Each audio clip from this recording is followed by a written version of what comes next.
Hi everyone, it's Laura and I hope you're all doing well. I'm wearing my Auburn shirt, War Eagle. So today I thought I would talk about why you're always tired. So if you're interested, then keep watching.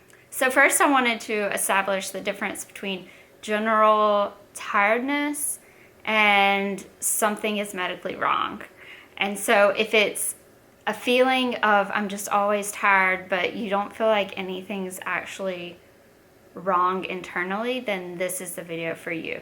If you feel like something is wrong, then obviously recommend you making an appointment with your primary care physician and getting examined, having a physical exam, and also getting labs drawn, specifically B12, iron, and vitamin D. I do want to start by pointing out that these energizing teas, supplements, any type of a specific food is just a total gimmick. These things may give you a spike of energy and they may energize you short term, but long term they're not. Being very tired and then trying to get out of that and overcome it and making healthier adjustments to do so is something that takes time. It's not something that happens overnight. And so it is important to realize that you need to be patient with yourself and understand that there's not a quick fix and it's not going to just all of a sudden happen because you start taking a supplement.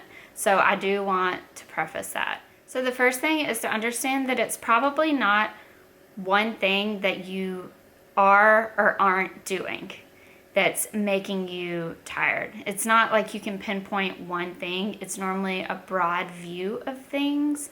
And so I'm going to talk about some of those things that you can tweak in your life that potentially will give you more energy over a long period of time. So the first one, and I really can't stress this one enough, and I feel like it's not talked about enough, is getting outside.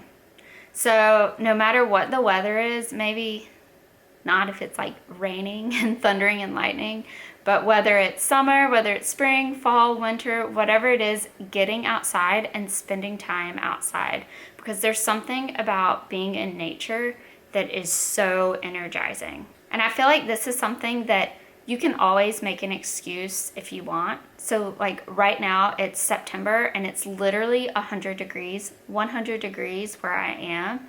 And so many people are like, it's so hot, it's boiling. But then when it cools off, people are gonna say it's cold. And so you can always come up with an excuse to not spend time outside, but it is something that's very important for your physical and mental health. At the hospital, whenever there was a certain group of dietitians that worked there, during our lunch break, we would eat lunch and then we would go and we would just walk a lap around the hospital. And it was just to get outside and spend time outside. Or I would just go and eat outside or just go and step outside, and just sit there for 5 minutes and take a breather. Especially on the weekends, taking advantage of that, of having breakfast outside, having dinner outside, having your coffee outside. That's my favorite because the sun's not beating down quite yet. And so it's nice to just sit outside, not be on my phone, not do anything, sit outside and drink my coffee. And I love starting the day that way. Speaking of coffee, so coffee gives you spikes and then causes you to crash. And so one of the downsides of coffee is that it has a half-life of 8 hours.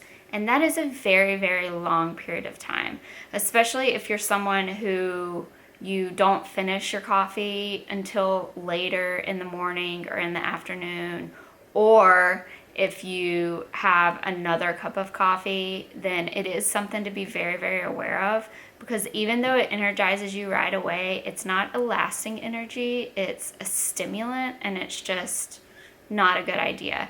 Not saying you should cut out your coffee. I drink coffee. I love coffee, but I do monitor the amount of coffee that I drink, and I try and keep it to a minimum.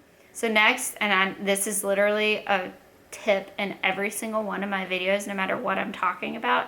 However, people still continue to not do it, which just like poof, is drink your water.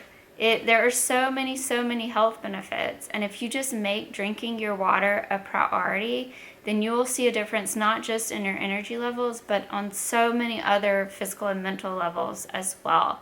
Last is making exercise a priority and getting that burst of energy and that burst of endorphins is just such an amazing feeling. And once you get used to getting that, if you don't have that endorphin rush, you start to crave being active. And for me, I don't feel right. Something feels off if I don't do some form of physical activity over a few days. If I have a long weekend and I'm not active, I'm like, I need to go for a walk. I need to do something, even if it's just stretching, do something to get my heart beating and feeling like I'm moving. So I hope this video helped y'all out. If you have any questions or comments, feel free to leave them below. I love hearing from y'all. And I'll see you in my next video. Bye.